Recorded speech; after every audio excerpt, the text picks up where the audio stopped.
ठीक है स्वामी जी, आसनों के राजा के बारे में अच्छी खासी बात हो गई है, तो रानी कहीं छूट ना जाए, इसलिए सर्वांग आसन भी कर लेते हैं जरा। तो सर्वांग आसन करने का जो सही तरीका है वो क्या है, कैसे कैसे लोगों से गलतियां हो रही हैं, वो भी जरा करेक्ट करवा दें। हाँ, ये जरूर बताते हैं। तो अनुलोम विलोम तो विकल्प बताया था, अब चलो सर्वांग आसन करते हैं ऐसा। और ये सर्वांग आसन, ये हमारे बच्चे तो ABCD से आगे Z तक पहुंच गए हैं, इसलिए धीरे धीरे क्या करना, पैर पास में। तो बच्चे तो कठिन अभ्यास कर रहे हैं, उनके लिए तो अभी फिर एक और क्लास करानी पड़ेगी, कॉम्पिटिटिव योग, प्रतिस्पर्धात्मक योग। धीरे धीरे पैरों को उठाया, हथेलियां जमीन पर, पैर पास में, ऐसे कमर तक ले आए।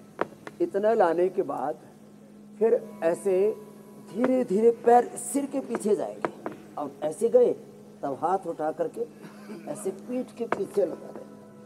अब ज़्यादातर लोगों का ये भाग ऐसे रहता है। अब ये भी एक आसन है, विपरीत करणी इसको बोलते हैं। ये विपरीत करणी है, सर्वांग आसन नहीं है। तो कमर पूरी सीधी रहे, ऐसे अंगूठे से अंगूठा, एड़ी से एड़ी मिली हुई, घुटने सीधे, ऐसे। हाथ ऐसे भी रख सकते हैं, और हाथ की अंगुली को इंटरलॉक करके ऐसे भी रख सकते हैं।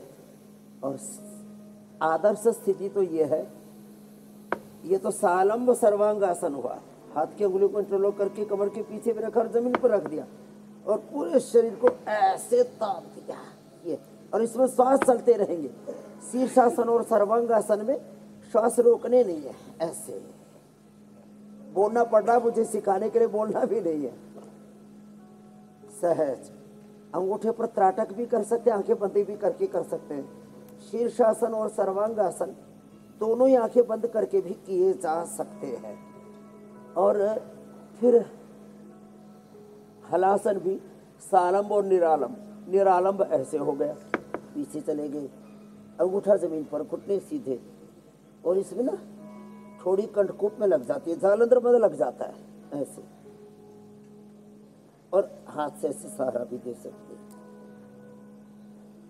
तो सर्वांगासन और हलासन भाई बहन है, इसलिए इनका साथ साथ ही हमने अभ्यास करा दिया। और शीर्षासन और सर्वांगासन के बाद ना थोड़ी देर ऐसे ये शवासन जरूर करना चाहिए।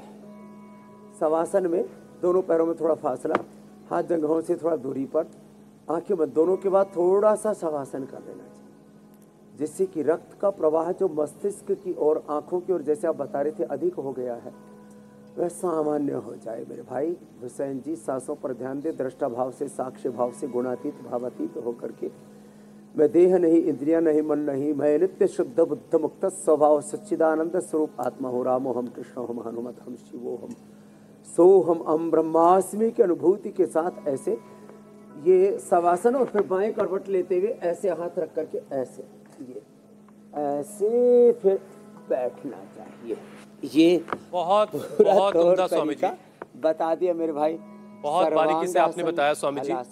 आप तो खैर गुरु ही हैं, आपकी जो चेली हैं यहाँ पे ज्योत्सना, मैं उनको देख रहा था सर्वांग आसन करते वक्त पूरा बॉडी स्ट्रेट थी, और गर्दन तो पता ही नहीं चल रही थी, कंधों पर उन्होंने खुद को स्टैंड किया हुआ था। बहुत शानदार, सब अपने गुरु से सीखा है, तो स्वामी जी से सीखा आप चाहें तो स्वामी जी इस नए साल में बहुत परफेक्शन के साथ, इसको योग में बोलते हैं बॉडी का अलाइनमेंट। जी जी जी, ये बहुत अच्छा अलाइनमेंट रखती है।